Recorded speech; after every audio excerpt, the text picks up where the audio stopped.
aproveitando esse tempo, vamos enfocar um tema importante.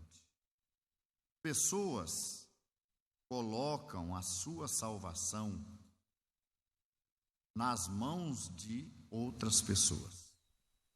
Sempre foi assim.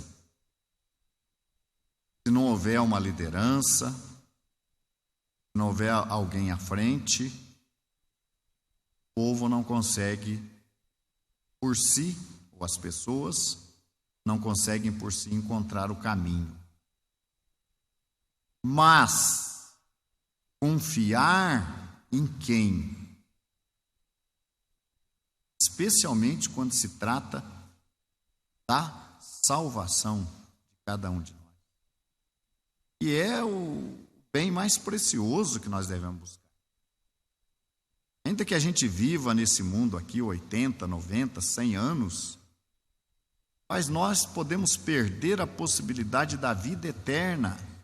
Então, a vida eterna, a nossa salvação, é a coisa mais importante,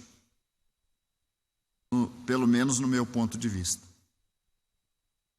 Mas, para isso, eu tenho que confiar em alguém que vai me ensinar.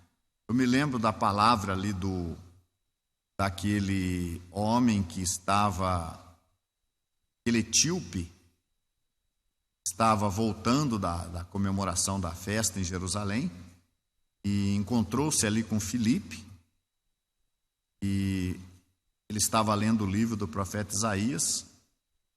Filipe perguntou para ele: entendes o que lês? Ele disse: como posso entender se alguém não me explicar? Como entenderão se não há quem pregue? Quem diz Isaías, o Rachalia. Então é muito importante saber quem está nos ensinando, quem nós vamos escolher para nos ensinar. E será que todas as pessoas que se apresentam como instrutores, como mestres, como profetas, são confiáveis? Será? É isso que nós vamos falar hoje. Quem tem a aprovação de Deus para ensinar? E também quem ensina também corre um grande risco de pensar que está fazendo uma boa obra e estar sendo um falso profeta, e estar levando pessoas ao engano. Então vamos hoje considerar esse tema. Conosco o Rosh Shelumiel. Shalom Aleichem, internautas, Shalom Aleichem a todos os Haverim. Esse tema é importantíssimo, porque assim como Moshe deu as características necessárias por orientação de Jetro, necessárias para se escolher bons líderes, ou pessoas que fossem confiáveis, que auxiliassem na atividade, a fazer o trabalho que havia sido proposto a Moshe, nós encontramos na atualidade muitas pessoas que têm aquele desejo de serem líderes, de estarem executando uma obra, de estarem executando um trabalho, mas qual é a garantia, ou quais são os itens que vai se observar nestas pessoas para dizer que há uma aprovação destas pessoas para a execução da atividade ao qual se propõe? Qual é a forma de nós avaliarmos essas pessoas para chegarmos a um entendimento de se há aprovação para a atividade que elas executam ou não? Então esse assunto é importantíssimo para todos aqueles que buscam uma colocação religiosa, para todos aqueles que buscam uma entidade religiosa, para todos aqueles que buscam um caminho a seguir. Porque este caminho e as pessoas que estiverem liderando neste local, vão definir se aquele é o caminho apropriado, aquele é o caminho certo, e se a pessoa também está falando de acordo com os princípios e os preceitos da Torá. Poxa, isso é importantíssimo.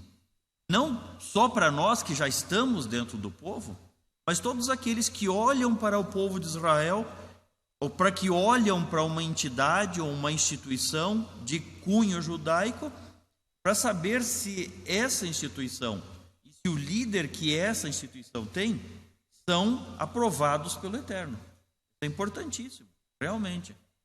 Então, eu quero começar lendo aqui Êxodo, capítulo 18, é um texto conhecido, importante, onde Jetro vai falar no caso de pessoas que foram usadas por Deus temporariamente, Também. não necessariamente que eram servos de Deus, porque temporariamente foram usadas por Deus, que é o caso de Jetro, sogro de Moisés. Mas veja o que ele disse para Moisés. Moisés estava de cedo à noite, sentado, atendendo o nosso povo ali, no deserto, né? Jetro chega e fala para ele, você não vai aguentar fazer isso sozinho, né? E ali ele ensina, não é bom o que faz, disse Jetro. Isso mostra também um conselho sábio, que muitas vezes existem pessoas que gostam de trabalhar sozinhas. Acham que isso é uma grande vantagem, eu não vejo. Eu não vejo que é a vantagem trabalhar sozinho, querer exercer uma liderança sozinho, porque você chama para si uma responsabilidade muito grande e muito perigosa, né? Então Jetro fala para Moisés, não é bom o que tu fazes. Ouve agora a minha voz e eu te aconselharei, e Deus será contigo. Sê tu pelo povo diante de Deus e leva tu as coisas a Deus. Declara-lhes os estatutos e as leis e faz-lhes saber o caminho em que devem andar e a obra que devem fazer. E tu dentre o povo, todo o povo, procura homens capazes, tementes a Deus, homens de verdade, que aborreçam a avareza, e põe-nos sobre eles por maiorais de 1000, maiorais de 100, maiorais de 50 e maiorais de 10, para que julguem este povo em todo o tempo, e por aí vai. Então você veja, o primeiro conselho de Jetro foi que Moisés escolhesse, coube a ele essa função, entre o povo, esse tipo de homens, de líderes. Então, a princípio você deve entender que você não deve administrar sozinho. É o primeiro que item, é um erro. É um erro você fazer tudo sozinho. Sim. Deve haver um líder, sempre deve haver. Mas ele não deve administrar tudo sozinho. Até na casa, Rochai. Na casa, o homem normalmente é o líder da casa. Mas assim como Deus falou para Abraão, ouve Sara, tua mulher. E nesse aspecto, nesse assunto, ela tem razão. Ouve ela e toma a decisão depois. Até na casa, Deus pôs um líder, mas pôs um auxiliar que deve ser ouvido. E a esposa, né? Exato. Mas só lembrando que homem e mulher eram um só no Éden, né? Adão era completo. Talvez se fosse aquele homem completo do Éden, ele não precisasse de ajuda. Mas, uma vez que depois ele foi dividido em dois, né? Isso. Então ele precisa da ajuda da outra parte, que é a esposa, né? E assim também segue pela liderança religiosa. Até no governo secular. O presidente não governa sozinho. É ele que dá, como diz o pessoal na gíria, dá a canetada, né? Se ele assinar, está resolvido. Mas ele tem todo um corpo de auxiliares que o auxiliam em cada área a tomar a melhor decisão. Exato. E dentro da religião, dentro da congregação, também deve ser assim. Agora você veja, a princípio Jetro, então, depois de dar esse conselho, que ele não fizesse sozinho, Jetro manda ele escolher e apresenta qualificações das pessoas, né? Então, a princípio, você deve, ao fazer uma escolha, esse tipo de conselho, você deve observar as qualificações, né? E são esses homens escolhidos, né, a dedo, verificadas as qualidades, são estes homens que irão ensinar o povo depois.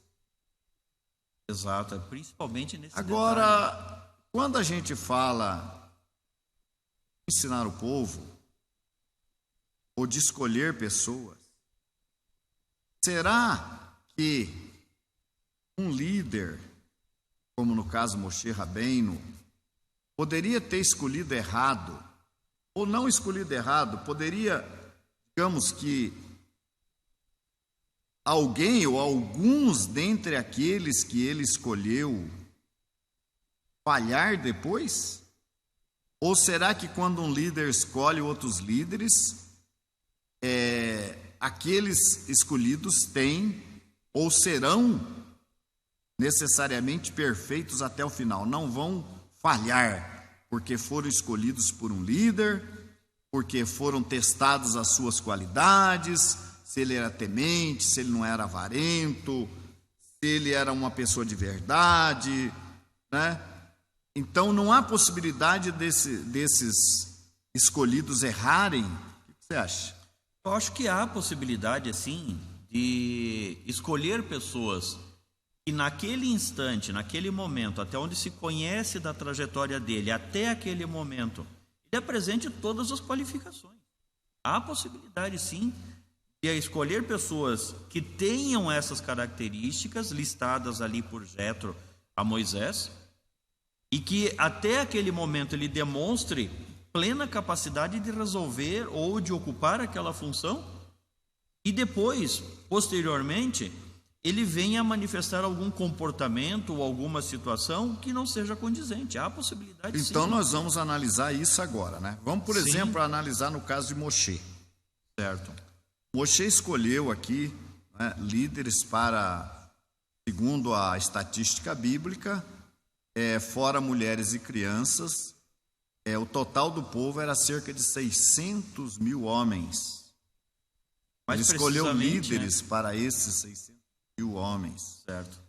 Agora, o que eu quero dizer é o seguinte: nós encontramos na trajetória, no andamento depois, 3 líderes, aliás, eram 4, Coré, Datã, Abirão e Om. 4 líderes que se rebelaram contra Moisés naquela caminhada, naquela missão ali. E esses homens, ao que tudo indica, eram líderes maiores do povo, ou seja, líderes de 1000. Provavelmente cada um deles lideravam 1000 pessoas, né? E Coré, Datã e Abirão e o Om mais tarde ele saiu fora do quarteto, ficou só o trio, né? E esse trio queria destituir Moisés e Arão. Eles queriam assumir a liderança do povo. E eles conseguiram recrutar mais 250 líderes. Olha só, os 3 líderes conseguiram recrutar mais 250 líderes do povo. E eles apresentaram para o povo uma proposta. Olha, vocês são de Deus, o povo é de Deus, a congregação é de Deus. Quem é Moisés e Arão? Vamos tirar esses homens. Nós vamos assumir essa liderança aí e vamos dar uma melhor condução, um melhor rumo, uma melhor direção para todos nós.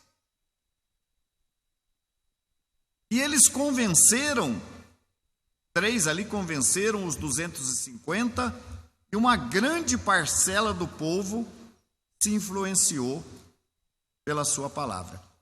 Mesmo conhecendo Moisés, conhecendo a história de Moisés, sabendo que Moisés foi um príncipe do Egito, um homem instruído em toda a sabedoria dos egípcios, um homem que foi levado para o deserto, que foi testado por Deus, provado por Deus e aprovado por Deus, 40 anos no deserto, um homem que junto com seu irmão Arão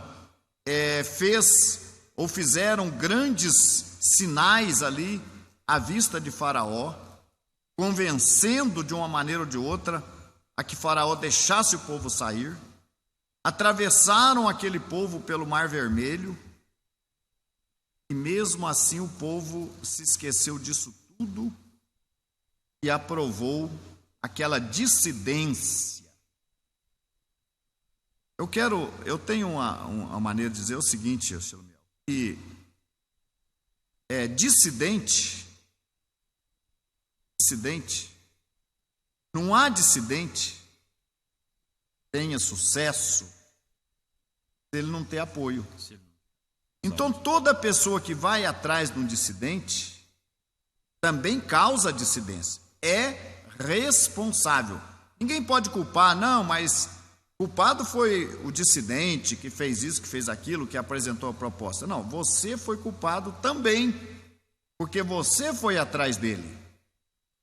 Quando um dissidente surge e ninguém vai atrás dele, a tendência dele é desistir.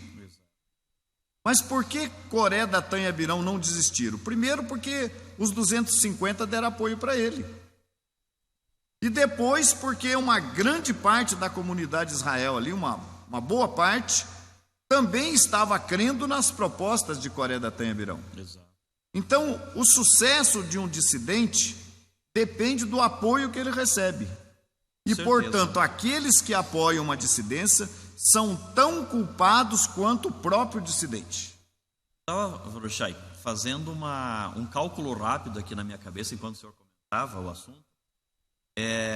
O texto diz lá que Coré, Datã e Abirão juntaram 250 líderes. Vou fazer um cálculo rápido. Se eles eram líderes de 1000, abaixo deles, de cada um deles, teria 10 líderes de 100. Sim. Então são 30 líderes de 100, abaixo dos 3.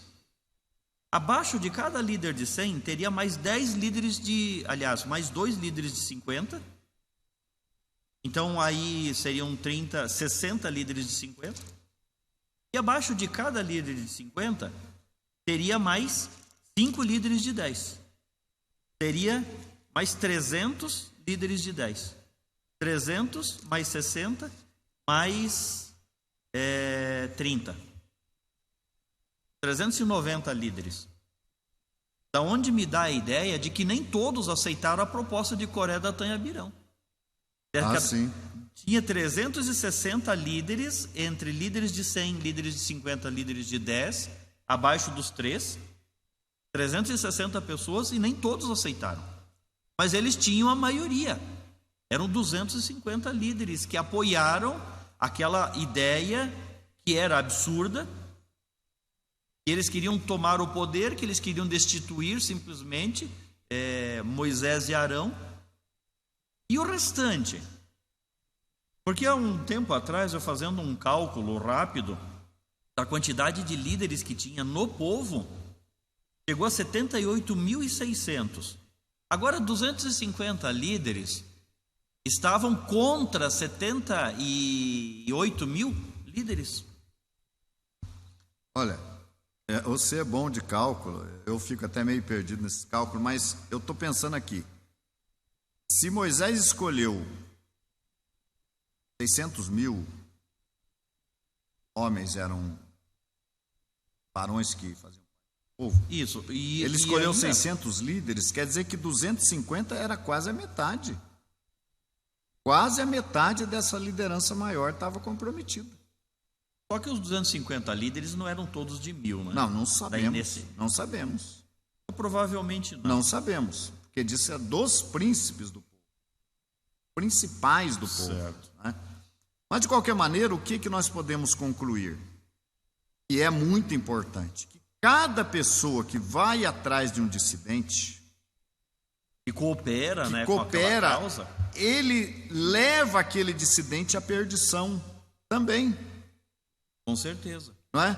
Eu fiquei sabendo de um líder que ele se juntou a um pessoal aí que deixou de crer na figura de Yeshua como Messias. Juntou um líder. Certo. Depois ele voltou atrás. Não, eu não vou abrir mão de Yeshua. O homem? Mas o que aconteceu? A esposa dele não crê em Yeshua mais. Está vendo que azar? A esposa não crê mais. Agora ele está em dificuldade para conduzir o grupo dele lá, porque ele crê, mas a esposa não crê mais. Agora, quem é culpado da esposa dele não crer mais? Quem é culpado? Vai atrás de falar. Ele como marido, como cabeça, não foi levar desculpe a expressão, essas minhocas para a mulher. Agora a mulher acreditou e agora ele voltou atrás e a mulher não voltou, né? Isso é o resultado que dá as pessoas não terem uma boa instrução, não terem os pés no chão, não saberem naquilo que crê. Mas, então o que acontece? Moshe escolheu Coré, Datã e Abirão. Inclusive, né? Há informação até de que Coré era primo de Moisés. Segundo a genealogia, ele era primo de Moisés. E ele foi escolhido. Agora, a minha pergunta é o seguinte. Quando houve essa rebelião de Coré, Datã e Abirão, e morreram ali, não apenas Coré, Datã e Abirão, mas os 250 líderes, e no dia seguinte, mais 14.700 israelitas que blasfemaram contra Moisés também. Aquele povo viu Coré, olha, veja bem, aquele povo viu Coré, Datã e Abirão e os 250 príncipes serem sepultados vivos. No dia seguinte, 14.700. Começou a dizer, não era só 14.700, calma lá. Provavelmente era mais. Muito mais. O que eles estavam comentando? Contra Moisés e contra Arão, dizendo, matastes os servos de Deus. Mataste a congregação. Quer dizer, eles ainda estavam contra Moisés, mesmo vendo o resultado negativo da sua rebelião. Aí diz então que 14.700 morreram no dia seguinte. Talvez fosse morrer até mais do que os 14.700. Por causa disso. Então é aonde eu digo que quem segue um dissidente é tão culpado e é punido com o mesmo castigo que o dissidente. Além dele prejudicar o dissidente, dele não dar ao dissidente a chance de pensar, porque ele já vai apoiando, ele é tão culpado quanto, e ele é culpado também da perdição desse dissidente. Repito, Coré, Datã e Abirão não tivesse apoio do povo, eles provavelmente desistiriam daquele mau intento que tinham. Agora, o que eu quero perguntar é o seguinte, Shalomel. Moisés errou na escolha? Não, de modo algum. Moisés foi culpado? De modo algum, porque quando ele escolheu segundo as características que Jétro mencionou. Então eles eram homens espirituais, eles tinham uma boa compreensão da Torá, eles não eram avarentos. Naquele momento que Moisés escolheu, eles preenchiam o quadro, eles preenchiam as características. Antigamente tinha um ditado, não sei se tem hoje ainda, que diz que ninguém vem com a estrela na testa. Ainda existe. Né? Existe coisas que você não consegue ver na pessoa. E mesmo um sábio como o nosso querido Moshe Rabbeinu, ele poderia ter deixado de perceber certas coisas, mas ele viu o que Jétro recomendou, as qualificações que Jétro recomendou. Não é? Mas então Moisés não é culpado. Mas foi Moisés que escolheu. Onde que Moisés estava com a cabeça? Moisés não viu isso. Ninguém pode falar isso contra Moisés. E a gente vai ver também, por exemplo, No caso de Yeshua. Yeshua não escolheu 12 Shalirim, 12 discípulos? 12 discípulos, 12 apóstolos. 12 apóstolos. E Judas? Como é que você me explica Judas? Estava lá no meio também. Mas Yeshua não viu que Judas não era um mau caráter? Mas da mesma forma, provavelmente Judas demonstrava a aptidão dentro daquelas características que Yeshua buscou para aqueles seus Então, Shalirim. isso não desqualifica Yeshua. Não, de modo mas algum, de modo Yeshua escolheu um homem ali, poxa, Yeshua sabia todas as coisas. Como é que ele escolheu Judas? Era para não escolher Judas. Mais tarde, Judas foi substituído por Matias, né? Sim. Ali pós a morte de Yeshua. Então, o que acontece? Isso não desqualifica Yeshua, porque um dos que ele escolheu se tornou um traidor ou foi um mau caráter. Exato. Um outro caso que nós temos, por exemplo, nós poderíamos citar muitos casos. Por exemplo, foi Eliseu que tinha um auxiliar, o Geazi. Isso. Quando Naamã veio e o profeta mandou o Geazi, que era o imediato dele, vai lá e manda ele se banhar 7 vezes no Jordão. E ele foi e se banhou e foi curado. E ele voltou então com presentes para dar para o profeta Eliseu. Exato. E Eliseu não queria aqueles presentes. E não aceitou. Não aceitou. Não aceitou. Mas o que aconteceu? Eliseu não aceitou. Não aceitou e despachou, né? O Despachou. comandante lá. E o que aconteceu? Aí o Geazi corre atrás do carro e pediu uma E pegou parte. os presentes. Pegou uma parte daqueles presentes. Quer dizer que então esse auxiliar do profeta, esse imediato do profeta, era um bom caráter?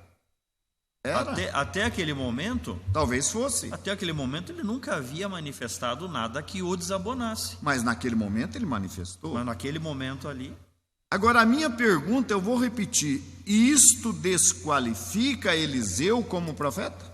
de modo algum. Onde De modo Eliseu algum. estava com a cabeça de escolher um homem como Geazi?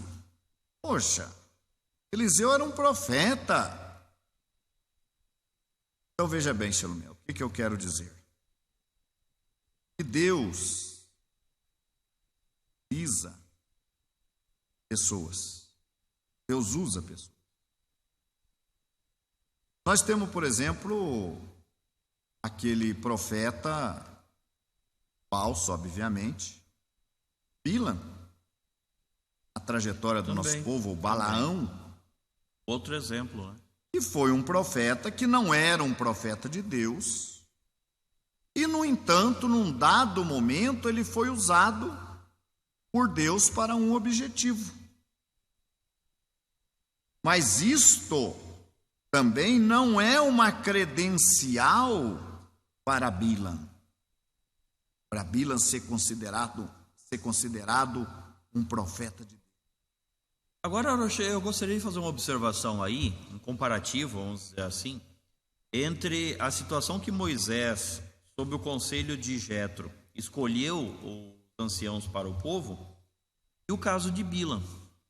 No caso de Moisés escolheu aqueles líderes, aqueles cabeças do povo, para ocuparem definitivamente uma função dentro do povo.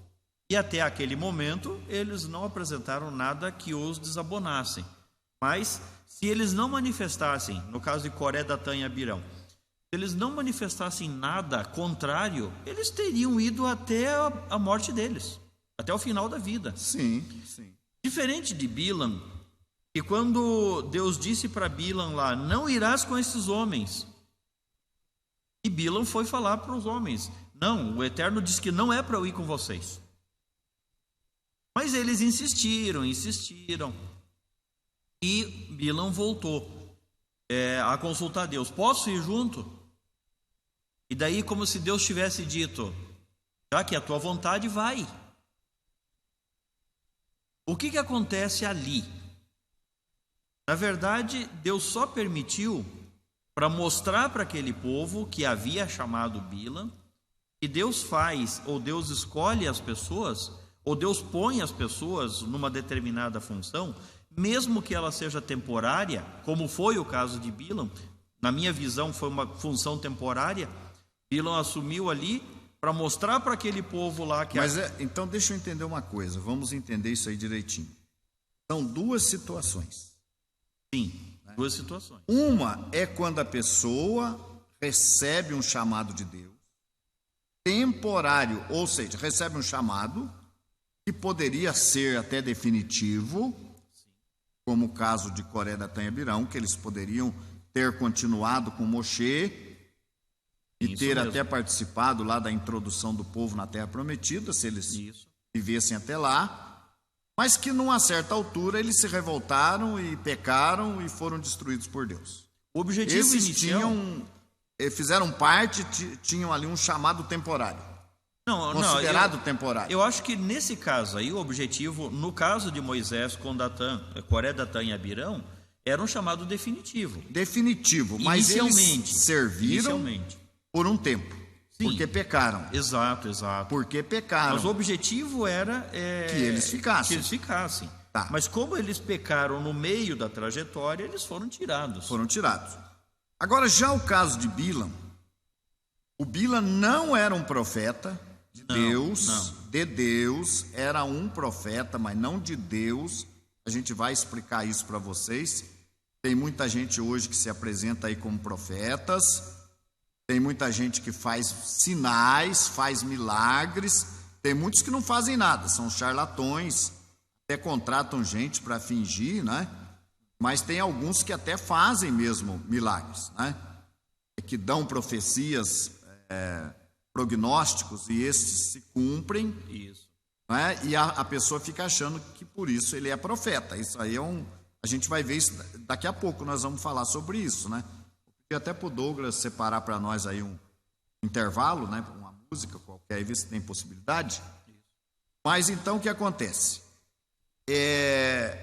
O Bilham, ele foi usado num determinado momento por Deus. Nós poderíamos citar outros casos de pessoas que foram usados temporariamente por Deus. E tem mais casos, sim. Tem mais casos.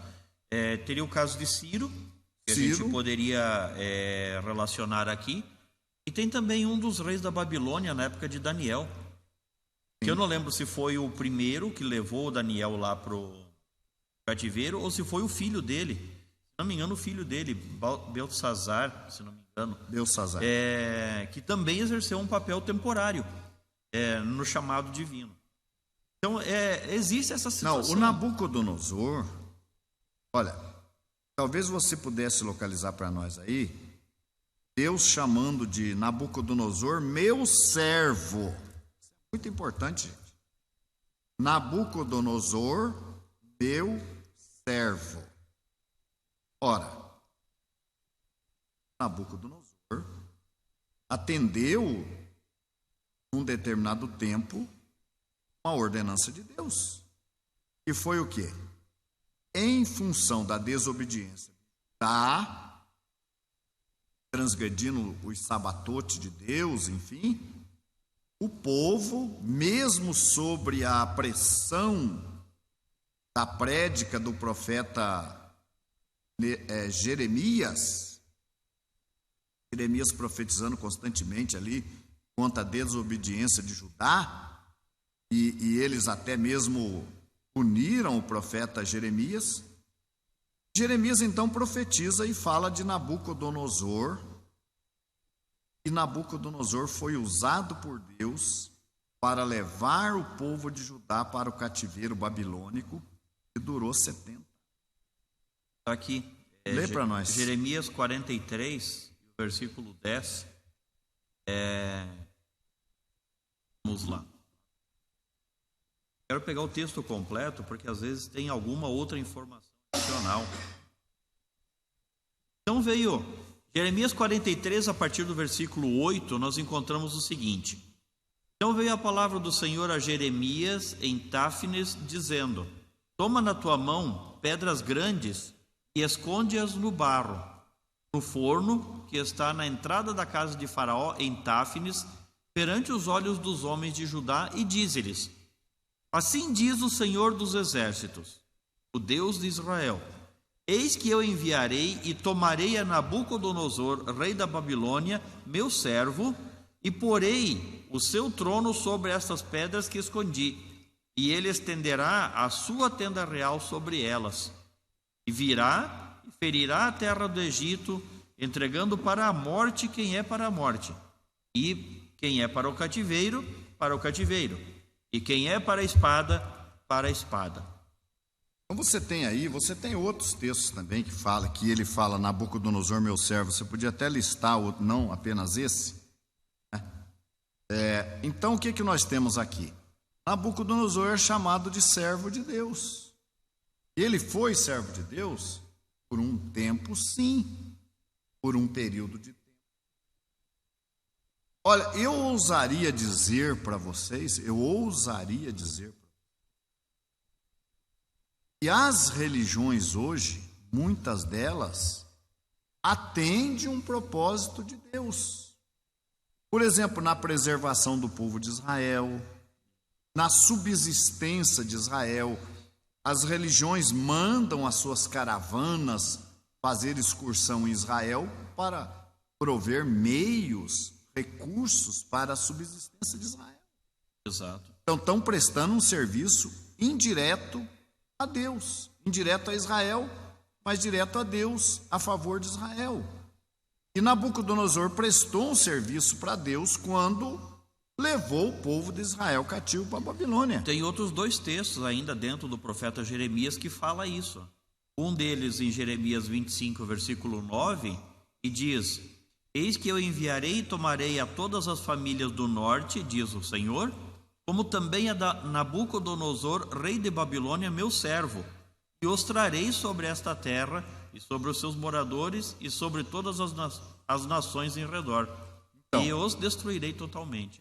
Você tem algum que fala de Ciro também, que Ciro era servo de Deus? Eu não sei se nós vamos encontrar, essa talvez seja mais difícil, mas o que você vê?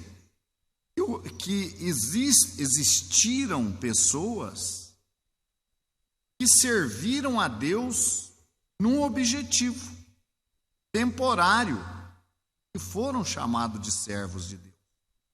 Então, eu conheci muita gente, Shelomel, muitas pessoas que eram capacitados para trazer gente para a palavra de Deus. Mas essas pessoas não tinham qualificação moral nenhuma, mas falavam bem, explicavam bem, sabiam tratar bem as pessoas e convenciam as pessoas a procurar o caminho. E elas próprias não eram do caminho e nem ficaram no caminho. E nem conseguiam ficar, né? Então são pessoas que são usadas por Deus, servindo a Deus neste objetivo, mas que não são salvos, que não vão herdar coisa nenhuma, que não vão herdar reino, apenas atender um propósito de Deus. E o que eu quero dizer com isso? Que a gente deve ter cuidado para a gente não estar dentro desse contexto. Eu estar sendo apenas um Nabucodonosor, eu estar sendo apenas um Ciro, eu estar sendo apenas um Bilam, um Balaão. No caso de Ciro, no livro do profeta Isaías, capítulo 44, e versículo 28. O que digo de Ciro? É meu pastor e cumprirá tudo o que me apraz, dizendo também a Jerusalém: tu serás edificada, e ao templo tu serás fundado. Quando Ciro foi chamado, Ciro era um governador da Pérsia, né? Foi chamado como servo de Deus para ordenar a edificação tanto de Jerusalém quanto do santuário.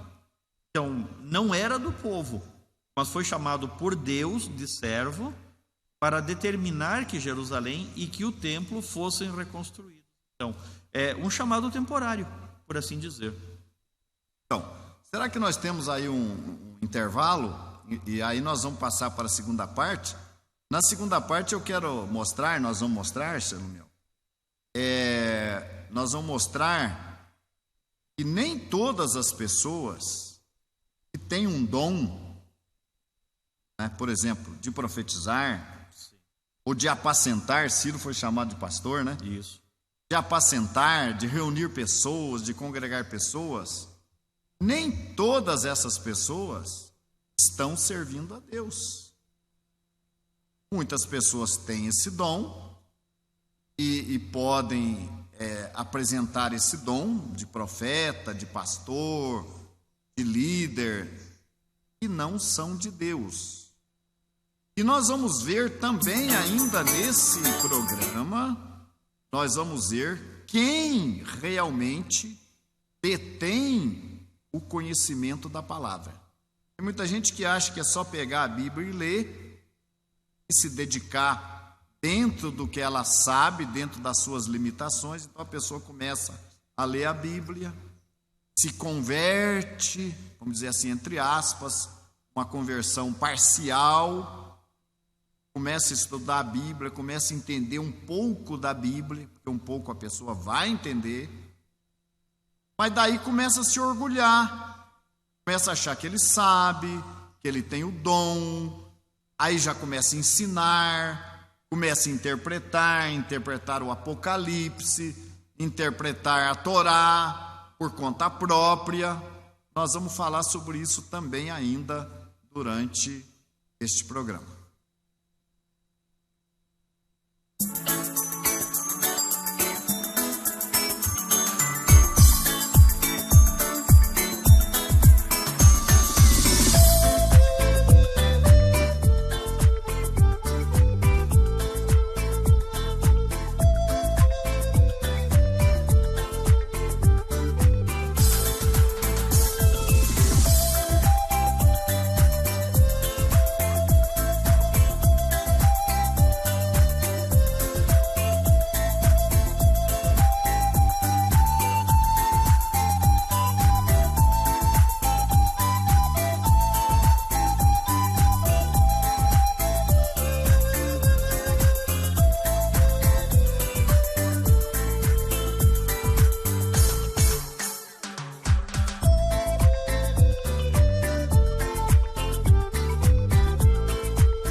Bom, continuando então o nosso programa, nessa segunda parte, está aí com muita gente no WhatsApp, né?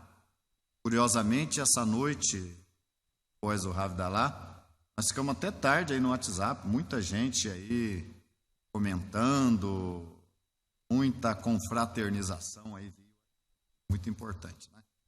Mas no capítulo 13 de Deuteronômio, então veja bem uma coisa, muita gente se decepcionou com o povo judeu, principalmente no cristianismo, porque se tentou ganhar o povo judeu. Então, por exemplo, na época da Inquisição, ou na época da Reforma Protestante, Lutero achou que poderia ganhar os judeus depois que ele foi excomungado de Roma, começou a pregar a salvação pela fé, enfim, ele achou que podia alcançar os judeus. Como agora ele já não fazia mais parte, né? Agora vai ficar fácil convencer os judeus. E ele foi em cima, deu mal porque o povo judeu não deu crédito para ele. Exato. E aí ele mandou queimar sinagogas, perseguiu o povo judeu e por aí foi, né? Mas as pessoas acham que, por exemplo, pelo fato, principalmente os entendem, quando alguém está fazendo um milagre, está ensinando, está sendo bem sucedido, é que isto qualifica essa pessoa, esse líder, esse profeta, como um profeta de Deus. Bem, isto qualifica, sim, a pessoa como um profeta. A pessoa está ensinando, estar profetizando, estar se cumprindo a profecia da pessoa, estar fazendo sinais. Sinais sempre foram coisas que chamavam a atenção, atraíam, traziam credibilidade.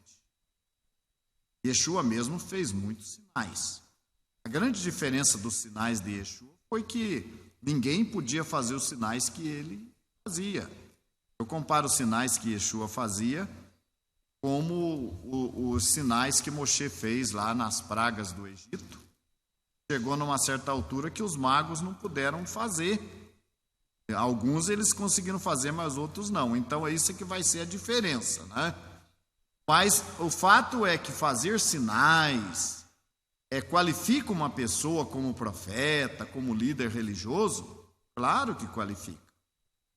Mas qualifica essa pessoa como um profeta de Deus, como um verdadeiro profeta, como um verdadeiro líder de Deus? Não qualifica. Estou sendo bem claro. Faz um sinal, um prodígio, quem profetiza e se cumpre, quem ensina a religião, quem vê, tem resultados com o que está fazendo. É um profeta? É. É um líder religioso? Sim. Deve ter o seu respeito? Sim. É de Deus hoje. E aí tem outro item que é aplicado para identificá-lo. Então, a princípio, a gente não deve rejeitar ninguém. Mas se a pessoa não apresenta o outro item, aí nós devemos rejeitá-lo como um profeta, como um líder de Deus. Capítulo 13 de Devarim, Deuteronômio. Quando o profeta ou sonhador de sonhos se levantar no meio de ti, te der um sinal ou prodígio, e suceder o tal sinal ou prodígio que houver falado, dizendo: vamos após outros deuses que não conhecemos e servamos. Não ouvirás a palavra daquele profeta ou sonhador de sonhos, porquanto o Senhor vosso Deus vos prova, para saber se amais o Senhor vosso Deus com todo o vosso coração e com toda a vossa alma. Então, o que isso significa? Quando Deus fala aqui, para saber se amais o Senhor vosso Deus, o Senhor vos prova para saber se amais o Senhor com todo o vosso coração, alma e tal. Obviamente que ele está falando com quem o conhece, com quem o serve. Então, em tese, Shelumiel, só tem condição de discernir um falso profeta. Só preste atenção no que eu vou falar. Só tem condição de discernir se um profeta é falso ou não, e de conhecer um verdadeiro profeta, quem tem um conhecimento bíblico e verdadeiramente serve a Deus. Quem não tem essa base, esse embasamento, não tem condições de discernir. Ele vai na onda mesmo. Não tem. Roxai, eu estava lembrando agora que poucos dias atrás eu conversava com o Raveira aqui, e eu ficava sempre imaginando como é que se separam os gases. A empresa que fornece gases industriais, oxigênio, acetileno, nitrogênio, como que faz a separação? Porque o gás a gente não vê. Está todo num bolo aqui, está tudo no ar aqui, tudo num bolo. Como que se separa? Existem processos que separam, existem processos que purificam, e ele explicava essa função. E me chamou bem a atenção com relação a esse assunto. Eu conseguia fazer um link com esse assunto aqui. Ninguém faz um sinal, faz um acontecimento, ou dá uma profecia, ou faz alguma maravilha. Ninguém faz isso, cumpre o sinal e ele chega ali. Roxai, tem um Deus novinho que surgiu aí, ninguém conhece, vamos adorar ele? Ele não faz esse tipo de proposta. Não vem assim. Claro, o texto aqui ele é resumido. O texto fala, vamos após outros deuses. Quer dizer, lógico, isso aí ninguém vai chegar. Não. Nenhum desses operadores de milagres, de sinais, de maravilhas, líderes que surgem hoje, ele vai falar, gente, eu estou apresentando um outro Deus para vocês. Assim como Coré, Datã e Abirão não falaram para aqueles 250, pessoal, vamos reunir agora aqui e vamos derrubar Moisés. Lógico que eles não falaram. Vamos ensinar contra Deus, contra a Torá. Não é. Isso não acontece nesses termos. Não. Existe todo um trabalho por trás, existe toda uma argumentação, uma ambientação, então, e se traz as pessoas para o erro. Você vê que o Coré, Datã e Abirão, o discurso deles era o seguinte, a congregação é santa. Toda a congregação é santa. Toda a congregação é santa, o povo é santo. Agora, quem é Moisés e Arão que está aí impondo coisas em cima de nós? Olha, nós somos santos, vocês são... Palavras bonitas, palavras boas, palavras agradáveis. Se ele chegasse chutando o pau da barraca, falando que Moisés era falso, que Deus não estava com Moisés, que não era da vontade de Deus, o povo não ia crer neles. Então, quando um profeta vem dizendo, olha, vocês vamos após outros deuses.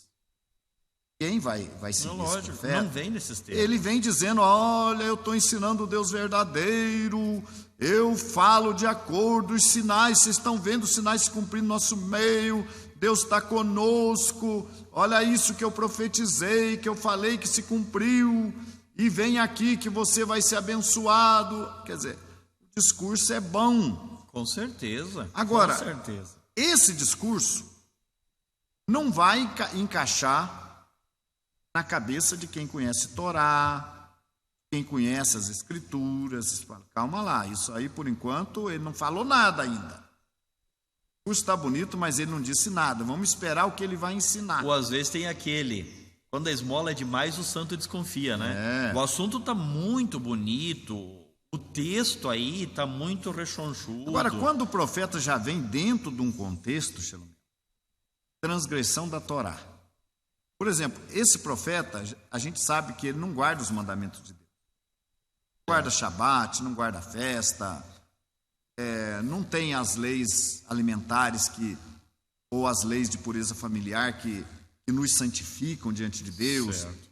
já é sabido que esse líder não tem isso aí a pessoa não perde nem o tempo nem de ouvir ele. Respeita tudo, é um líder que está surgindo, mas não vai perder tempo de ouvir. Não, eu vou lá ver o que ele está ensinando, porque já sabe. Pelas obras já sabe que a pessoa não crê em nada disso. O fruto dele já denota, né? Isso quem aqui, esse critério aqui já é para um profeta mais, um líder que tem todas aquelas com características. Algum conteúdo. Sim. Um líder que surge. Que tem uma trajetória, que tem um trabalho realizado. Um histórico. Olha, ele é observador da Torá. Olha, ele é judeu, ele ensina a Torá. Ele conhece os ensinamentos. Ele conhece os ensinamentos rabínicos. Sim. Olha. Então, esse aí é o que está aqui dentro de Deuteronômio. Quer dizer, começou a profetizar, deu um sinal. Então eu vou ter que esperar para ver o que ele vai ensinar, para eu, então, crer ou não nele como profeta de Deus, como profeta verdadeiro. Sim. Mas esses que surgem por aí, então vamos com todo respeito, vamos supor que um profeta de uma religião lá oriental, indiana, que tem lá milhares de deuses. Certo. A religião da Índia tem milhares de deuses.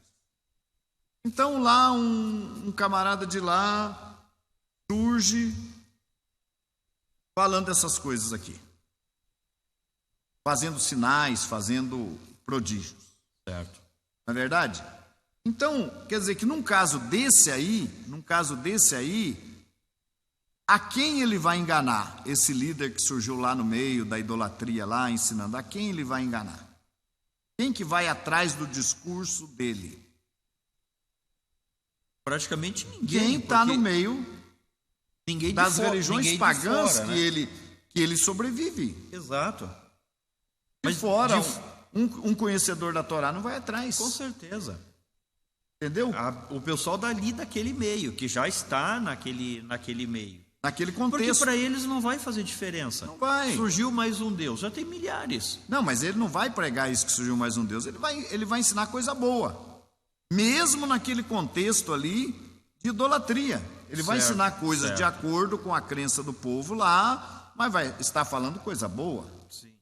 Agora, então você tem aqui esse critério. Você vai acompanhar o que vai identificar para mim se um profeta é de Deus ou não, é o que ele vai ensinar. Tem que dar um tempo para ele. Se ele tem um histórico de ser cumpridor da Torá, de ser até judeu, vamos supor assim, eu tenho que dar um tempo para ver o que ele vai ensinar.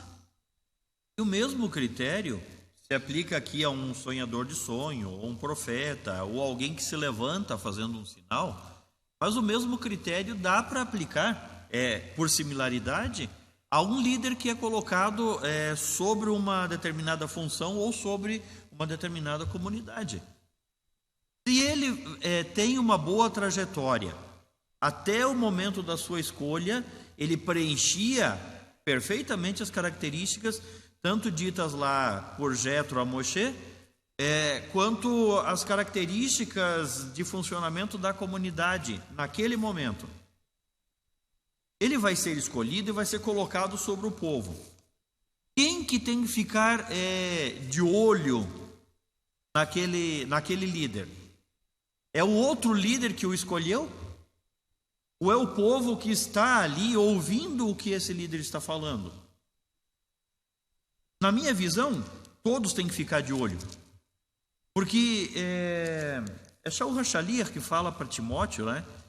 Que as pessoas primeiro devem ser provadas, depois sirvam ou serem colocadas definitivamente na função.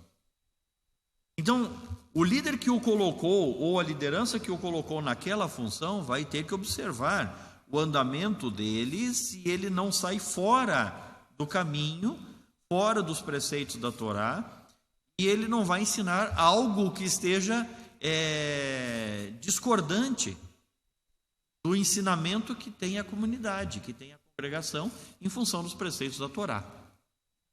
Mas a população, o povo, aqueles que estão ali dentro do agrupamento que ele toma conta, também precisam ficar atentos naquilo que ele está ensinando. Porque pode ser uma pessoa com um bom conhecimento, uma boa desenvoltura, eloquente, prega muito bem, fala muito bem, demonstra muita capacidade, demonstra um amplo conhecimento, mas aquilo que ele ensina, dentro de tudo aquilo que ele fala, todas aquelas palavras dele estão em conformidade com a Torá? Então as pessoas têm que ficar atentas àquilo que está sendo ensinado e comparar com os preceitos da Torá e comparar com o ensinamento da verdade. Estão de acordo? Ele é aprovado. Ele atende, ele preenche, ele continua preenchendo todas as características necessárias para ele se manter na função. Mas vamos que um belo dia ele demonstre alguma coisinha diferente. Por exemplo, o senhor comentou numa palestra há um tempo atrás de fazer uma análise das 39 melahot de Shabat, ou daquelas que não se podem fazer no Shabat. E vamos supor que um belo dia ele comece a pregar contra essa instrução rabínica, essas determinações rabínicas. Mas contra todos. Tem 39 trabalhos. Não, você pode fazer tal coisa. Nessa situação você pode assim, assim, assim. Não, aquele lá o rabino falou, mas não era assim. Você pode fazer isso. E de repente ele está pregando lá contra todos aqueles trabalhos ali. Já é um ponto de estar atento. Pode ser que ele não falou contra o Shabat. Mas quando ele pega cada uma das 39 melahot que não se faz, e ele diz que aquilo ali não tem mais nada a ver, que não é aplicável, nenhuma, pode acontecer de ele estar começando a dizer, vamos atrás de outros deuses? Pode ser indício. Ou seja, ir atrás de outros deuses, existe uma palavra da achar que é bem isso, apostasia. A pessoa começa a deixar de lado e de uma maneira assim muito sutil, ele começa a abandonar certos princípios. De maneira sutil, ele começa a abandonar a fé. Isso é apostasia. Então são sinais que a pessoa vai dando, sinais de que, opa. Porque você veja bem, Paulo fala então aqui no caso, Timóteo 3, verso 10, e também estes sejam primeiro provados, depois sirvam, se forem irrepreensíveis. Então há instrução para se provar pessoas antes, mas durante o que a pessoa está prestando um serviço para Deus, ele tem que ser observado. Por que eu sempre digo que nós temos que nos guiar por um conselho de líderes? Tudo que nós fizermos, Shalumiel, tem que estar apoiado por um conselho. É a garantia. O conselho não é uma garantia só do povo que está conosco. É uma garantia nossa também. Por exemplo, eu, Rosh Hashai, eu estou tranquilo quando aquilo que eu ensino, aquilo que eu prego, está de acordo com o conselho. Ninguém desaprova o que eu estou ensinando. Eu estou tranquilo, é uma segurança para mim também, para que eu também não erre. Mas é muito mais uma segurança para os discípulos, para o povo. Exato. Não, nós temos um conselho. Não havendo sábia direção, quem que cai? É o povo. Está lá em Provérbios, não havendo sábia direção, o povo cai. Então, quando a gente governa com um conselho, onde você tem ali líderes que têm um chamado de Deus, que tem uma vida dedicada a Deus, uma vida irrepreensível, você tem segurança. Exato. O povo tem segurança. Né? Exatamente. Então, quer dizer,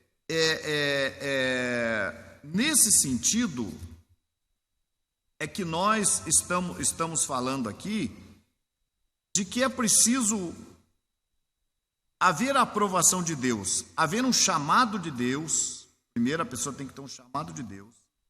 A pessoa tem que ter qualificações e a pessoa tem que manter isso. Há um texto lá em Hebreus que fala assim, que as pessoas devem atentar para a maneira de viver do líder. Isso. Atentando à fé dos quais imitai, o texto diz, a fé dos quais imitai, atentando para a sua maneira de viver. Então, se eu não dou bom exemplo, se eu não vivo de acordo com o que ensina a Torá, do que ensina a palavra de Deus, a tendência dos discípulos é fazerem errado também. Então, nós temos essa responsabilidade, entendeu? De sermos o exemplo do povo. Mas eu quero ler aqui, se você me permite, Sim. Em João capítulo 10, que fala do mercenário. Já que nós estamos falando de um profeta, e ele pode ser identificado como profeta, mas que para identificar se é um profeta de Deus, aí você tem que se ligar ao que ele ensina, e é isso que as pessoas não fazem. Mesmo quando alguém se desvia da fé, quando um líder se desvia, as pessoas não prestam atenção no que ele está ensinando. Não comparam. Infelizmente, né? Não é? Infelizmente. Então, veja bem, isso aí é onde decorre, isso foi o que aconteceu com os seguidores de Coré, Datã e Abirão. Eles não se ligaram no que Coré, Datã e Abirão estavam ensinando. Eles se levaram por palavras bonitas que eles diziam. E não atentaram no objetivo. Escuta, mas o que está por trás dessa ideia de Coré, Datã e Abirão? Uma divisão, uma dissidência. Aí, eles não prestaram atenção nisso aí. O mercenário diz aqui, Yeshua, João 10, verso 12. Verso 11 eu vou ler aqui. Eu sou o bom pastor dá a sua vida pelas ovelhas. Mas o mercenário e o que não é pastor, de quem não são as ovelhas, vê vir o lobo e deixa as ovelhas e foge. O lobo as arrebata, perse. Ora, o mercenário foge porque é mercenário e não tem cuidado das ovelhas. Uma das características do mercenário é esse: quando ele vê o perigo, ele foge. Ele não enfrenta o perigo. Ele pula fora do barco. Agora, porque ele é mercenário, ele pouco está se ligando com o rebanho. Agora deixa eu trazer um outro assunto com relação a esse mercenário. Não é uma pessoa que não é qualificada, que não tenha capacidade ou que não tem um histórico que foi colocado para aquela função. O mercenário aqui, dá a entender nesse texto, ele é muito parecido com o pastor. Sim. Que ele tem, talvez até muitas características de pastor, mas ele não é pastor. Não é. E ele dá sinais disso.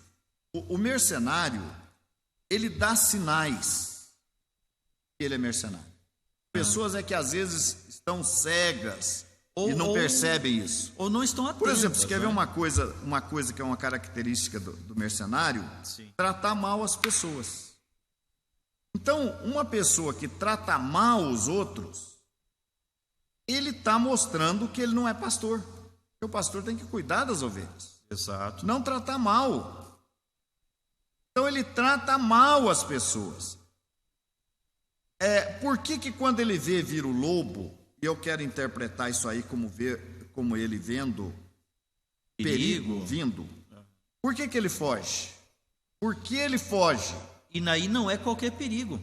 É um perigo para aquela função que está na responsabilidade dele. Mas por que ele foge? Porque ele não é pastor, porque ele não é apto para aquela situação. Tá, mas não é só porque ele não é pastor que ele foge. Entendo. Mas também porque ele não tem amor por aquela causa. Porque ele quer salvar o quê? O pelo dele. Usar na gíria, essa a resposta que eu queria. Usar a gíria. O mercenário, ele quer salvar o lado dele. Exato. Puxa, tá vindo lobo aí, eu tô com esse rebanho aqui. Mas se eu ficar aqui, esse lobo vem, vai matar as ovelhas, mas vai pegar a mim também. Vai pegar. Então, quer saber de uma coisa? Deixa eu cair fora e eu vou cuidar, cada um cuida da sua vida. É mais ou menos a situação assim. Se eu me jogar na frente do lobo, eu morro, as ovelhas ficam aí. Que vantagem tive então, eu? Ele busca o interesse dele. Exato. Enquanto ele não vê o perigo, ele está tranquilo. Não tem perigo, ele vai levando. Ele vai se passando por pastor, vai levando o povo. Agora, quando ele vê um perigo, olha, tem um perigo, para que eu vou arriscar a minha vida? Para que eu tenho que me arriscar? Por causa dessas pessoas aqui? Não. Por causa dessas ovelhas? Não. Eu vou cair fora. Salvar a minha pele. Salvar a minha. Claro. Por quê? Aí sim, aí eu concordo. Mas por que ele faz isso? Também, ele não é pastor. O pastor, a característica do pastor é amar o rebanho. Então ele ama o rebanho. Então ele vai dar a vida dele, ele vai enfrentar o lobo, ele vai tentar matar o lobo, e ele pode até morrer nessa batalha com o lobo, mas ele morreu como pastor, defendendo o rebanho. Até, Rocha, o próprio termo mercenário, ele entra numa causa, mas o verdadeiro interesse dele não é aquela causa. Nós vemos diversos filmes rodando aí no cinema, na TV, de pessoas que se engajam numa causa, mas o objetivo dele é só um volume de dinheiro. Não é a causa em si. Ele vai fazer porque aquele ali é o trabalho dele. No caso do mercenário, no caso dos filmes. A gente vê, por exemplo, no meio político, né? A gente vê político que se apresenta como salvador da pátria, com bons projetos, bons planos. Né? Nós temos aí no mundo, né, regimes políticos que são assim. Exato. Que surgiram esses regimes por causa do povo, em nome do povo. E hoje o povo, nesses países, estão se dando mal, e aqueles que surgiram em nome do povo enriqueceram, estão bem de vida, e o povo está pior do que antes. Exato. Então é preciso que se tenha muito cuidado, que se analise os objetivos. Então, o mercenário, ele dá sinais de mercenário. Ele dá esses sinais. Ele não é favorável à causa. Ele tem o interesse dele, ele tem o objetivo em dele. função da existência daquela causa. E esse não é pastor. Rav Yeshua disse, esse não é pastor. E uma outra característica, o senhor não leu o versículo, mas está na sequência. Eu sou o bom pastor, e eu conheço as minhas ovelhas, e das minhas eu sou conhecido. Agora, o mercenário... Olha, veja bem uma coisa, eu vou te interromper, mas você vai entender. Quanto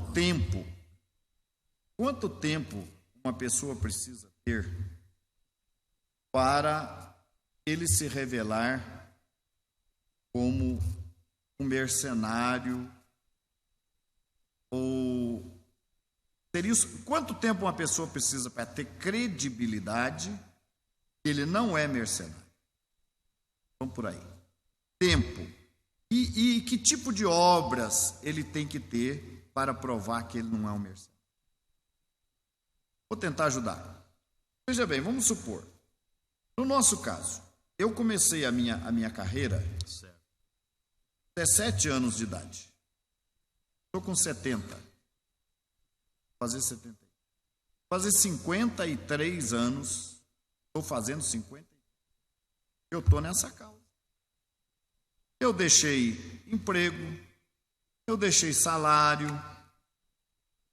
Quanto tempo faz que eu deixei meu emprego? Em 1989. São 27 anos. 26 anos. 6 para 27 anos. Eu deixei o meu trabalho, deixei o meu salário. São 20. Antes eu trabalhava de empregado. Final de semana não era para mim nem para minha família. Era para viajar, para socorrer. E eu estou aqui até hoje. Eu nunca tive um retrocesso na minha vida espiritual, sempre foi. A minha techuvá foi desde o primeiro dia que eu me decidi pelo Eterno. Eu estou nesse processo. Nunca fiz retrocesso. Nunca trabalhei sozinho. Sempre honrei os meus companheiros e sempre honrei até aqueles companheiros que estavam abaixo de mim. Construímos um trabalho nesse país, levamos a palavra, fomos para a televisão. Nós somos um povo pobre. São 53 anos. Quer dizer que eu hoje, para eu desviar do caminho do eterno hoje, depois de 53 anos, é verdade? Exato. Então, acho que a prova é isso também. É o tempo, a dedicação, o testemunho da pessoa, a vida da pessoa. Será que todos nós, Shalomel, podemos colocar a nossa vida para ser examinada pelas pessoas?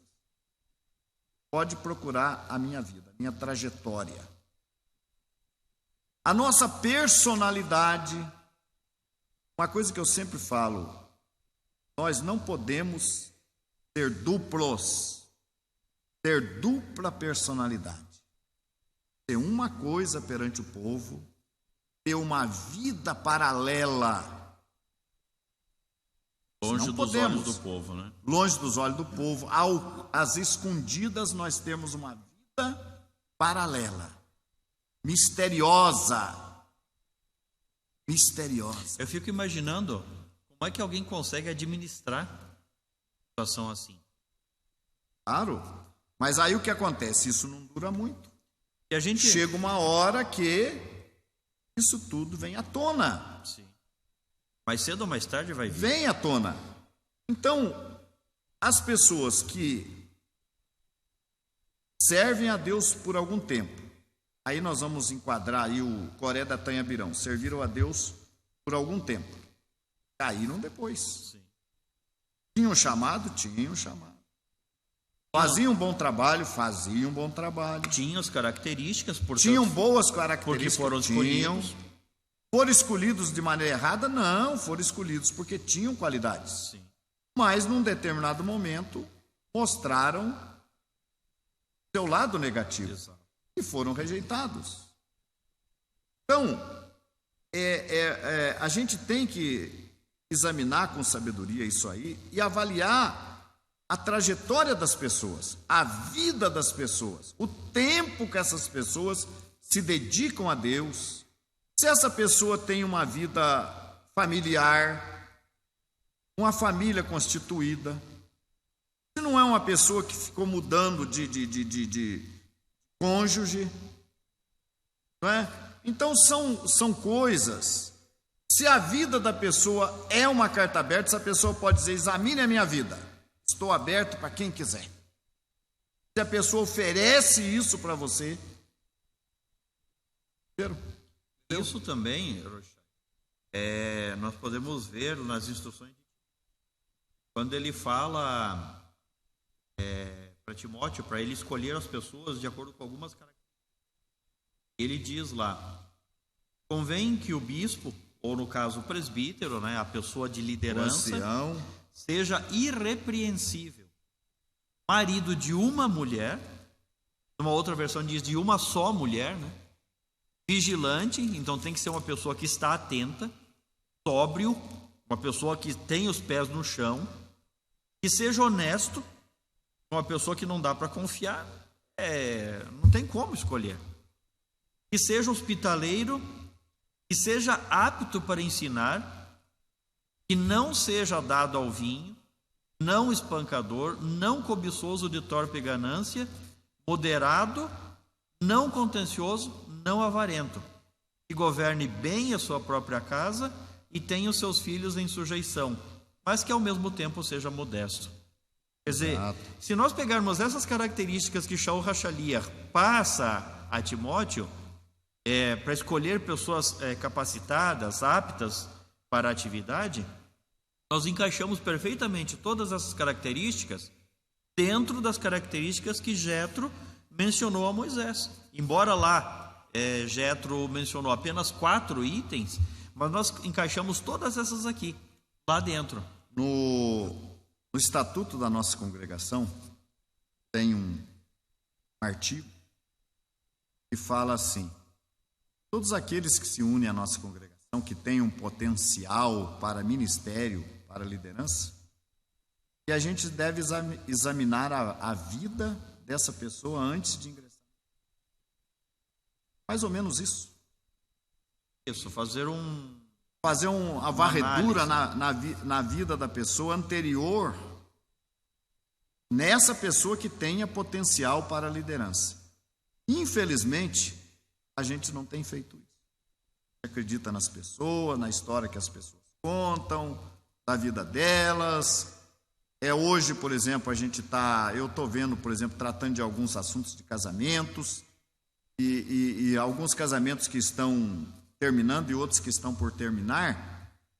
E eu falei com essas pessoas o seguinte: por que vocês não trouxeram os problemas para nós quando eles começaram a surgir? Vocês deixaram o problema de casamento seu se agravar e agora traz para nós, agora que está difícil de resolver. Então, muitas vezes, o conhecimento da vida pregressa das pessoas vai nos ajudar também nessa... Na identificação, né? Se a pessoa pode... Não é que uma pessoa que não tem um passado adequado, ele não possa servir para nada, não. Mas talvez para alguma função ele não se encaixe. Ele tenha restrições. Tenha restrições, né? Não é? Exato. Mas veja bem, uma coisa que Paulo fala a Timóteo aqui, ele fala assim: os presbíteros que governam bem sejam estimados por digno de duplicada honra, principalmente os que trabalham na palavra e no ensino. Isso é honrar. Por exemplo, Shelumiel está aqui do meu lado. Quando é que você veio morar em Curitiba? Você lembra quando? 89. 89. Foi quando eu vim para cá. São 26 anos, né? Isso mesmo. Faz 26 anos que eu conheço Shelumiel. É uma pessoa que a gente passou por muitas lutas, né? Tivemos bastante problemas. É uma pessoa que passou por algumas humilhações, talvez até necessárias, Deus o sabe, mas é uma pessoa que está aqui, que passou por momentos difíceis e hoje está aqui. Hoje é o presidente da instituição. Então é uma pessoa que a gente tem conhecimento. Verdade? Exato. Então, os líderes, Shelumiel, que governam bem, que têm uma história, uma trajetória, tem que ser considerado. E eu pergunto para você hoje: você está tendo critério na escolha do seu líder? Veja bem. Ou qual é o seu critério? Qual é o seu líder? Você conhece? Critério? Quanto tempo você conhece? Quanto tempo? Eu conheço o Shelumiel há 26 anos, aqui em Curitiba. Você veio lá de Caxias do Sul para cá. Já era da congregação lá? Já era da congregação. Lá de Caxias do Sul, não era isso? Então, é muito importante o conhecimento dessa trajetória. É como eu falei, está no nosso estatuto, a gente não... Mas eu acho que agora é tempo de começar a fazer esse exercício. De dizer para a pessoa: olha, você tem potencial ministerial. Certo. Tem. Você parece ter um chamado, mas você vai nos permitir fazer uma varredura da sua vida pregressa. Infelizmente, a situação ninguém tem estrela na testa. Exato. E a situação que nós chegamos dentro da instituição, as sucessivas problemáticas que se têm levantado. Os problemas também, que surgiram ultimamente são todos porque a gente desconhecia a vida pregressa das pessoas. Tanto é que essas pessoas estão aí fora, desorientadas, tomaram rumos diferentes, estão por aí, jogaram tudo para cima. As pessoas que foram atrás estão todas perdidas, enroladas, complicadas. Por quê? Porque talvez nesse sentido, faltou esse exame da vida pregressa dessas pessoas. Mas isso não significa que, de acordo com as Escrituras, que a gente tenha errado na escolha. E aí eu vou dizer que Moshe escolheu Coré, Datã e Abirão, e Yeshua escolheu Judas, e Eliseu escolheu Geazi. No entanto, nós temos que estar atentos, né? Certo. Valorizar aqueles que presidem bem, que têm uma vida em dia, que tem uma vida que traga alguma garantia para nós, que trabalhem orientados por um conselho de líderes, onde essas pessoas se dedicam a Deus, de acordo com a sua limitação, mas são pessoas dedicadas a Deus, porque na multidão de conselheiros há segurança. Mas aqui, Shelumiel, nós já vamos passar para a parte final, por causa do nosso horário, né? Eu quero citar uma menção de 2 líderes que surgiram aqui, são citados no Novo Testamento, em Atos capítulo 5. Veja bem, 5 verso 35. E disse-lhes: varões israelitas, acautelai-vos a respeito do que haveis de fazer a estes homens, referindo aos apóstolos. Aí é o sábio Gamaliel falando com o conselho, né, o sinédrio ali, a respeito de o que fazer com os apóstolos, né? Porque antes desses dias levantou-se Teudas, dizendo ser alguém. Ele se ajuntou o número de uns 400 homens, qual foi morto, e todos os que lhe deram ouvidos foram dispersos e reduzidos a nada. Veja bem, surgiu Teudas, um líder no meio do povo ali da comunidade judaica, e ele conseguiu naquela época, sem televisão, sem internet, sem rádio, reunir 400 discípulos. Eu acho que esse cidadão era cidadão para a época, altamente capacitado. Foi um feito. Um grande líder. Tanto que foi mencionado aqui pelo Gamaliel, né? Gamaliel reconheceu ele como líder. Mas diz que esse cidadão morreu, foi morto, né? E todos os que lhe deram ouvido foram dispersos e reduzidos a nada. É mais ou menos o que a gente vê hoje que está acontecendo. Exato. Os seus líderes estão morrendo espiritualmente e eles estão sendo reduzidos a nada. Depois destes, verso 37, levantou-se Judas o Galileu nos dias do alistamento e levou muito povo após si, mas também este pereceu, e todos os que lhe deram ouvidos foram dispersos. Acontecendo, nós estamos vendo esse tipo de coisa. Gente que dá ouvido a pessoas que não consideram um conselho, uma liderança, um chamado, que não atenta para a Torá, que começa a dar ouvido a discursos falsos.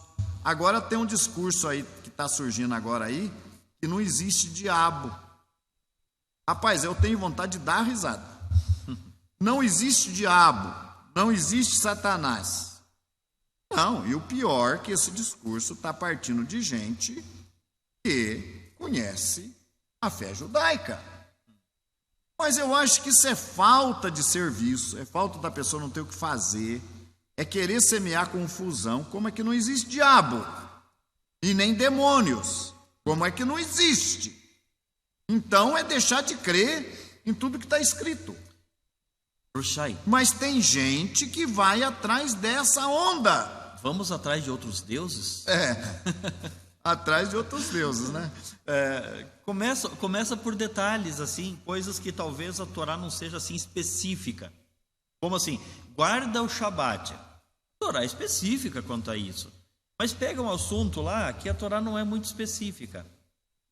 E precisa analisar diversos textos para se chegar a uma conclusão. Aí a pessoa começa a pregar, ao contrário do que na somatória dos textos, na análise dos textos, nós encontraríamos como resposta. E já sai pregando. E daí levantam Teudas lá, olha gente, não é mais preciso fazer isso. Isso aí era coisa para aquela época, hoje não há mais necessidade. Eu não consigo entender como no meio cristão, diz lá, a lei foi abolida, não é mais preciso guardar a lei, Yeshua cravou na cruz a lei. Depois o próprio Yeshua diz lá, eu não vim para abolir a lei, eu não vim para abolir a lei. Ou seja, esses cristãos aí que se dizem seguidores de Yeshua, de Jesus, que dizem seguidores, eles mesmos fazem esse Jesus mentiroso. Porque Jesus disse: eu não vim para abolir a lei. E daí eles dizem: não, Jesus aboliu. Eu não consigo entender como as pessoas não analisam, como as pessoas não leem, como as pessoas não comparam o que os seus líderes falam com o que está escrito, com o que o próprio Jesus disse. Verdade. Mas olha, o nosso tempo está praticamente indo e eu quero entrar na última parte da nossa. Vamos lá então. A minha esperança é que você, internauta, você, Raver, Roche, que está nos assistindo, não vá atrás de Teudas, né? Ou de Judas, que é o Galileu, porque eles morreram. E se você foi atrás, se você ainda está vendo agora o Judas Galileu e o Teudas morrerem hoje aí, e você ainda está vivo, talvez seja tempo ainda para você ser um pouco mais humilde e falar: sabe uma coisa? Eu vou voltar da onde eu saí, eu vou bater lá na porta, quem sabe eu vou ter um espaço lá de novo, porque eu não quero ser disperso e morrer também. E vai perecer mesmo, se continuar na situação que está, vai perecer. Vai perecer. Mas veja bem, gente, uma coisa. Eu falei para vocês que muita gente, mas gente sincera, pessoa do nada aí começa a ler a Bíblia, ou passa por uma religião que crê na Bíblia, e de repente ele começa a ler a Bíblia, começa a estudar, começa a se dedicar. Conheço gente assim, dedicada, estudiosa, que perde tempo, ou que gasta tempo se aprofundando em conceitos sobre as profecias e procurando entender aquilo em paralelo, num caminho paralelo. São pessoas bem intencionadas. Outros, porque eu recebi um dom, sou um profeta. Eu profetizei e aconteceu. Olha, eu fiz uma cura, um milagre. Então, eu quero que essas pessoas prestem atenção. Eu vou dizer, se é que vocês conseguirão me entender. Veja bem, capítulo 3 de Romanos. Logo, qual é a vantagem do judeu? Ou qual é a utilidade da circuncisão? Muita, em toda maneira, porque primeiramente as palavras de Deus foram confiadas. Gostaria que o Shelumiel procurasse para nós aquele versículo que fala que nem o circunciso, nem o incircunciso entrarão na minha casa. Ou que colocasse, Ezequiel, incircuncisos e circuncisos dentro do meu tabernáculo. Quero ter esse versículo, que ele é importante.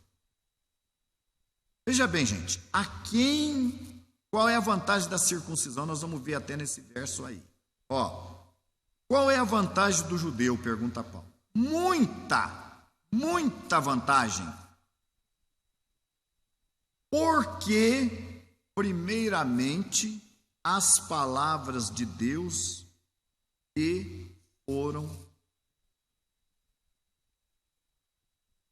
É o povo judeu, é o povo de Israel, foi confiada, ou que foram confiadas, Deus. E não é só a palavra de Deus. Veja bem, no capítulo 9 de Romanos, no versículo 4, que são israelitas, os quais é a adoção de filhos, e a glória, e as alianças, e a Torá, e a lei, e o culto, a adoração, e as promessas, dos quais são os pais, Abraão, Isaque, Jacó, e dos quais é Mashiach. Gente, por favor, entendam. Mashiach, Yeshua, pertence ao povo. Deus não enviou Mashiach para os gentios. É claro que os gentios são beneficiados por Mashiach. Claro. Por meio de Abraão,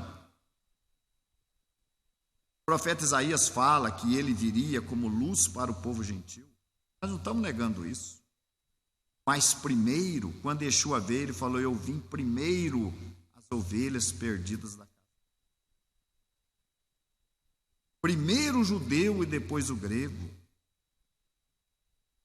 Então, ao povo judeu pertence a adoção de filhos, pertence a glória, pertencem às alianças, e a lei e a Torá, e o culto e a adoração e as promessas pertencem. E no capítulo 3 diz que primeiramente as palavras de Deus lhes foram. Então, não é aos gentios.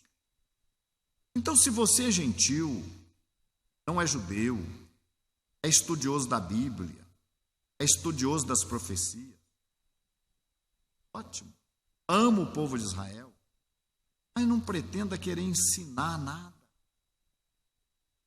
Primeiro, procure fazer parte do povo. Não tente ensinar. Você está estudando? Maravilha. Está aprendendo? Maravilha. Agora, já que você está estudando e está aprendendo, aprenda. A salvação vem dos judeus. Primeiro, procure fazer parte do povo.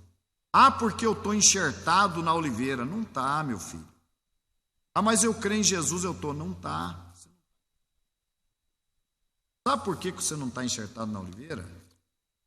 Porque a oliveira é o povo de Israel. Yeshua, Jesus, é a videira. A oliveira é o povo de Israel. E lá está escrito que alguns ramos foram cortados para que eu fosse o quê? Enxertado. Agora eu vou fazer uma pergunta para você. Você disse que está enxertado na oliveira. Mas você produz azeitona? Seu fruto é azeitona? É oliva? Porque se um ramo estiver enxertado numa árvore, ele tem que produzir o fruto que aquela árvore produz. Com certeza. E se a oliveira é Israel, e que fruto você está produzindo? Você é contra a Torá, você é contra as festas, você é contra o povo judeu de alguma maneira. Então como é que você é ramo? Que ramo você é? Então você não está enxertado na oliveira. Estou muito te dizer, você não está enxertado em oliveira nenhuma. Se tivesse enxertado na oliveira, você ia produzir o mesmo fruto que a oliveira produz, que os verdadeiros israelitas, judeus, produzem, que é o cumprimento da Torá. Ia produzindo o mesmo fruto. Então, primeiro você tem que entender que você tem sim que ser enxertado na oliveira. Enxertado, porque você não é ramo natural. Aí pare de pensar que você entende da Bíblia, que você conhece, que você pode pregar para o povo judeu, que você pode ensinar os judeus. Você não tem condições. Isso que o senhor comentou, eu acho que cabe bem aqui. Ezequiel 44, versículo 9. Assim diz o eterno Deus: nenhum estrangeiro, incircunciso de coração ou incircunciso de carne, entrará no meu santuário, porque dentre os estrangeiros que se acharem no meio dos filhos de Israel. Quer dizer, o sujeito já está no meio do povo. Não é alguém que está fora, alguém que nunca ouviu falar sobre Israel, não. Dentre os estrangeiros que se acharem no meio dos filhos de Israel. Não entra. Não entra se não for circuncidado de coração ou circuncidado de carne. Ou não, aqui está ou, né? Não, aqui ele está colocando ou. Se falta uma das circuncisões, ele já não entra. Então, se faltar circuncisão de carne, mas ele for circuncidado no coração... Agora, quando a gente fala circuncisão de carne, está querendo dizer que eu tenho que circuncidar. Não, você tem que ser parte do povo. É isso que tem que ser. Agora, se tem jeito de ser parte do povo sem circuncisão, aí é outra conversa. Mas você tem que ser parte do povo. Você não pode ser incircunciso de carne e incircunciso. Você tem que ser parte do povo, tá? E outra coisa, para entender Torá, não é assim, você vai lendo e vai entendendo.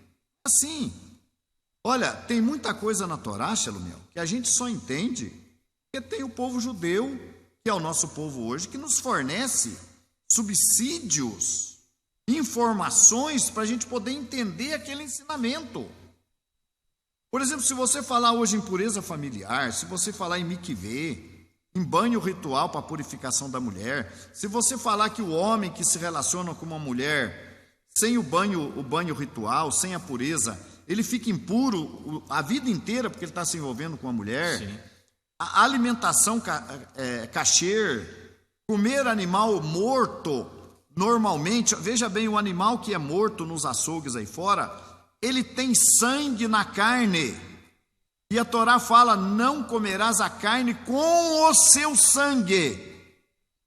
O animal que é morto aí fora, não é morto de acordo com a Torá, tem sangue na carne. Então essa carne é imprópria para o consumo, e você está comendo, até aqueles preceitos de Noa que você acha que está cumprindo, você não está cumprindo. Aqueles 4 mandamentos de Atos, que fala que não deve manter relações sexuais ilícitas, e que deve se abster do sangue. Como é que você se abstém do sangue se você que está comendo carne com sangue? Que não é apropriado. Que não é apropriada. Então não é tão simples assim, meu querido. Você entender a Torá, você saber, se você não é parte do povo, é muito difícil para você entender, senão até impossível de você entender. Então você muitas vezes está profetizando, você não está apto, você não está de acordo com a Torá. Então volte-se agora para a verdade, se una, procure se unir, conhecer o povo. É muito bom você ser um estudioso, é louvável até, mas agora o que está faltando para você? Juntar seu povo, completar, e aí sim, aí quem sabe você vai ter um dom de profeta mesmo, de mestre, e você vai poder ensinar, mas aí você vai estar credenciado, você reconhece que as palavras de Deus foram confiadas ao povo de E até, Rocha, por assim dizer, aqueles que não fazem parte do povo precisam estar enxertados na oliveira. E aqueles que porventura estiveram enxertados na oliveira, mas que foram atrás de Teudas, de Judas, de Bilam, de Coré, Datã e Abirão, eles podem voltar? Há essa possibilidade? Se eles ainda não morreram, se eles já morreram, não tem o que fazer mais. Pode ser reenxertado? Sim, mas se eles ainda não morreram. Certo. Não é? Certo. Se eles tiverem essa humildade, né, de voltar, não é? Quem sou eu para dizer que não pode? A semelhança do filho pródigo, né? Quando ele estava lá na fase terminal da sua carreira. Puxa, eu não tenho mais nada, eu estou comendo a comida dos porcos. Vou voltar para casa do meu pai. Mas como é que ele pensou?